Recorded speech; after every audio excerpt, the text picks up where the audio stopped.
On va s'interroger avec le professeur Constantin qui est avec nous, chef du service de réanimation à la Pitié-Salpêtrière, avec Hervé Morin, président de la région Normandie. Bonjour à vous deux. Valérie Nataf est toujours avec nous. Si on parle des fêtes de fin d'année, c'est d'abord à la lumière d'une situation épidémique dont on le sait qu'elle n'est pas aussi bonne qu'on l'aurait espéré. Nous sommes, dit Jean Castex dans Le Monde aujourd'hui, nous sommes sur un plateau. Nous aviserons en fonction de l'évolution des données. Voilà ce que dit le Premier ministre. Aviser, qu'est-ce que ça veut dire? Eh bien, ça veut dire réfléchir à plusieurs options. Peut-être avancer le couvre-feu, ça c'est l'une des options qui est retenue, c'est une réflexion qui est en cours. Avancer le couvre-feu, décaler l'ouverture des salles de spectacle, peut-être les repousser d'une semaine, les salles de théâtre ou encore les salles de cinéma, maintenir un couvre-feu également pour le réveillon du 31 au soir. Professeur Constantin, est-ce que par exemple cette option du réveillon le 31 au soir est la bonne? J'avoue que je ne comprends pas bien le rationnel. On est un peu en décalage par rapport au modèle, c'est-à-dire qu'on a une diminution qui est moins importante que ce qu'on espérait. Après, on savait qu'on allait avoir quand même un flux rémanent de patients. Bon, il est un peu plus élevé que ce qu'on envisageait. Je ne vois pas en quoi ça devrait réellement limiter le plan qui était mis en place d'allègement du confinement et puis de déconfinement. Je crois que c'est surtout un appel à la responsabilité de chacun. Le virus circule toujours, même s'il circule moins. Si on ne veut pas avoir un effet Thanksgiving comme ont eu les Américains, où il n'y a pas de mesures de protection efficientes, à nous de le faire. Mais je vois pas, ça me semble compliqué de mettre la nation sous cloche jusqu'à ce qu'on ait un vaccin, parce que ça va aller à ce niveau-là, sinon. Mais vous êtes en train de me dire que les options dont on parle, que je viens de lister, ça sert en fait à rien? Je crois que ça ne sert pas à grand-chose, sincèrement. Ça a le mérite de la clarté. Hervé Morin, est-ce que vous êtes sur cette ligne également? Il faut bien réagir ou pas, d'ailleurs, je ne sais pas, alors que les chiffres épidémiques ne sont pas aussi bons qu'on l'espérait. Moi, j'ai en référence le discours du chef de l'État qui nous avait dit moins de 3000 personnes en réanimation et en effet 5000 cas. Les 3000 personnes en réanimation, a priori, on sera en dessous. Je constate que si j'en crois les courbes de l'Institut Pasteur, on sera autour de 8000 cas autour du 15 décembre. Très franchement, moi, je ne vois pas comment on va pouvoir empêcher les Français de fêter les fêtes de fin d'année. Et je sors d'une réunion où nous étions nombreux et des gens plutôt très responsables. Il n'y en avait pas, les gens ne supportent plus, quoi. Enfin, voilà, il faut quand même se dire les choses, c'est que les Français ont envie d'avoir des moments d'affection, d'amour, des moments de convivialité. Je rappelle qu'on peut se faire tester aujourd'hui, enfin, un délai rapide. On peut espérer aussi que rapidement les vaccins au mois de janvier puissent être adressés aux personnes les plus vulnérables. À partir du moment où on a ces perspectives-là, on ne va pas encore mettre les Français dans une situation qui va les rendre totalement déprimés. Parce que franchement, le climat est quand même très lourd, quoi. Enfin, voilà. Pour vous, Hervé Morin, il est inenvisageable de mettre en place à compter du 15 décembre des restrictions supplémentaires ou ajuster les restrictions?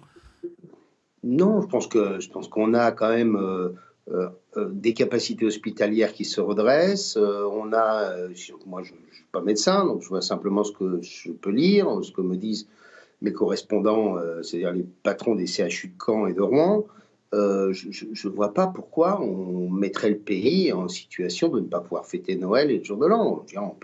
Je ne sais pas, moi, la vie que nous vivons tous les uns et les autres, je vois ma compagne, elle va voir sa grand-mère, 99 ans, elle va se faire tester avant avec son môme, et puis bon, voilà, elle est négative, elle va voir sa grand-mère. Je ne vois pas pourquoi on ne pourrait pas massivement conseiller aux Français, à partir du moment où il y a les capacités qui sont mises en place, de se faire tester pour éviter les contaminations, et puis de se dire qu'à partir de janvier, on aura tout de même des vaccins qui vont protéger les plus fragiles. Les capacités de réanimation, elles sont quand même largement occupées par des personnes qui sont des personnes à risque. Donc, franchement, non, je pense que les Français le supporteront mal. On peut peut-être voir les chiffres dont part le gouvernement, Valérie Nataf.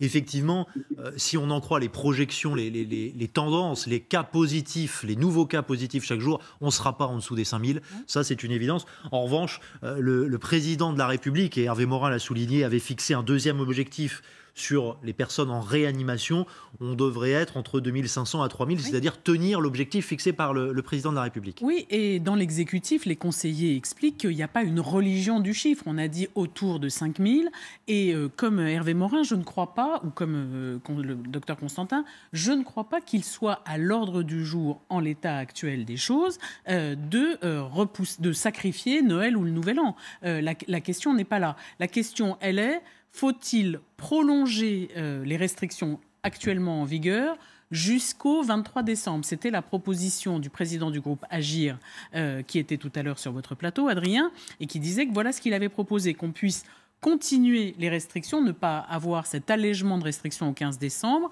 aller jusqu'au 23 décembre, tout en autorisant les déplacements entre régions pour permettre aux gens de fêter Noël et le Nouvel An, éventuellement en famille, de pouvoir partir en vacances, etc. On va voir.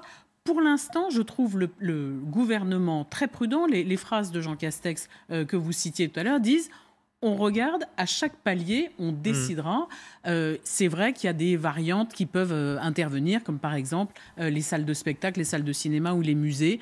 Peut-être faudra-t-il un protocole sanitaire renforcé à ce moment-là. Alors après, sacrifier le réveillon, si on fait un couvre-feu le 31 décembre, c'est une forme de sacrifice du réveillon de fin d'année, jugeront sans doute beaucoup de Français. Ah ben ça c'est sûr, mais en même temps, une fête de Nouvel An, si j'ose dire, vous restez jusqu'à 6 heures du matin. Ah oui, d'accord, vous faites une sacrée fête. Justement, c'est peut-être tout le problème et toute l'inquiétude, professeur. Je crois qu'on déplace les problèmes, sincèrement. Les salles de spectacle, les cinémas, il y a un protocole sanitaire qui est strict, qui est établi, qui est prévu. Je ne vois pas en quoi laisser les théâtres fermés va limiter la circulation du virus. Monsieur Morin parlait du nombre de lits disponibles en réanimation, c'est un élément clé, il y en a.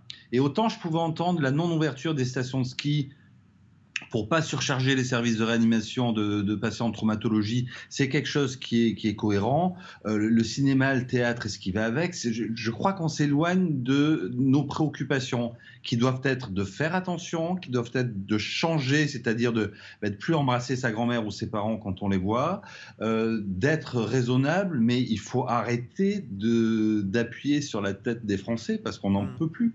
Tous, alors, globalement. Attendez, donc, professeur Constantin, on va regarder ensemble une carte. Alors, je vous la décris si vous ne la voyez pas, qui est région par région l'évolution du taux d'incidence. Cette carte, elle était toute verte la semaine dernière. Vous voyez en vert les régions où on est en faible diminution du taux d'incidence. En jaune, la stagnation et en orange, une légère remontée. On voit que ça remonte dans certaines régions, notamment le Grand Est et l'Occitanie. Est-ce que ça, c'est pas un élément à prendre en compte alors, à l'heure où tous les Français, professeurs, où beaucoup de Français vont bouger dans toute la France? Clairement, mais ça relève de ce qu'on appelle des fluctuations. Il n'y a pas de pic, il n'y a pas d'escalade dangereuse.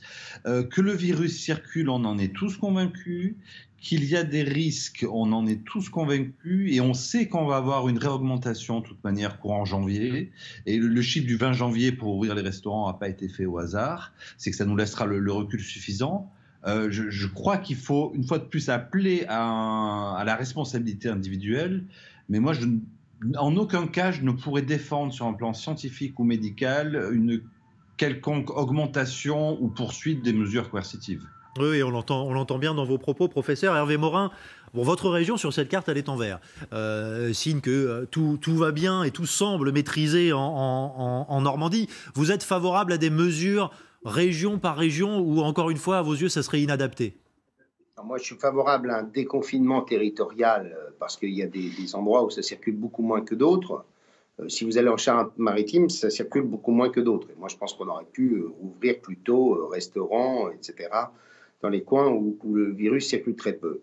Le déconfinement territorialisé pour les fêtes de Noël, jour de l'an, c'est insupportable.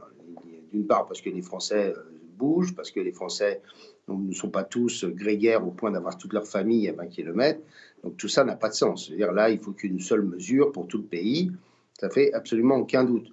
J'en profite pour dire, parce qu'il y a un truc que je trouve assez... Bon, que Jean Castex soit prudent, il est normal qu'il soit prudent, parce que ce n'est pas lui qui décide. Donc il n'a pas intérêt à être pris en porte-à-faux.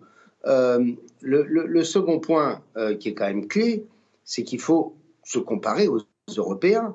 On nous sert l'Europe quand ça nous arrange et on ne sert plus l'Europe quand ça ne nous arrange pas. Pardon de vous dire, mais il n'y a pas un pays européen qui imagine des choses de ce genre.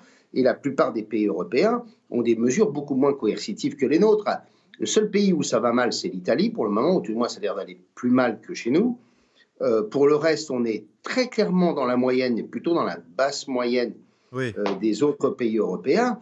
Moi, je suis comme le professeur, je ne suis pas médecin, mais enfin, je vois beaucoup de monde. Dieu merci pour l'instant. Si vous permettez, Hervé Morin. Et j'ajoute que dès lors que vous lavez les mains régulièrement, que vous faites gaffe, a priori, vous ne chopez pas forcément dans la seconde le virus. Donc, laissons les Français un peu vivre. Je nuance un peu votre propos, Hervé Morin. Si vous permettez, en Italie, en Espagne, il y a des mesures de restriction de mobilité, notamment d'une région à une autre, hein, Valérie Nataf. Oui, parce que c'est les deux pays où ça va moins bien que la France. En Allemagne, où ça ne va pas... Pardon Hervé Morin, mais en Allemagne où ça ne va pas très bien, l'état d'urgence est décrété jusqu'au 5 janvier, avec une petite exception pour les journées des 25 et 26. Et les Länder s'interrogent sur les assouplissements qu'ils avaient décidés au 1er janvier. Donc, ce n'est pas l'État central qui décide, ce sont les Länder. Oui, c'est exactement ce que je viens de vous dire. Ils n'ont pas pris ce genre de mesures. Voilà. Oui, les limites de la régionalisation ou de la logique par Länder. Professeur, peut-être Constantin, est-ce que vous regardez avec inquiétude le modèle, si je puis dire, ou contre-modèle en l'occurrence, américain avec Thanksgiving? Est-ce que ça, c'est quelque chose, même si la population n'est pas la même en France, les profils médicaux ne sont pas les mêmes, est-ce que c'est quelque chose qui vous inquiète? C'est ce que je vous disais en introduction, c'est un modèle expérimental, Thanksgiving. C'est-à-dire quand on laisse circuler les gens, qu'on les laisse se regrouper et qu'ils ne prennent aucune ou quasiment aucune mesure de barrière, ça explose.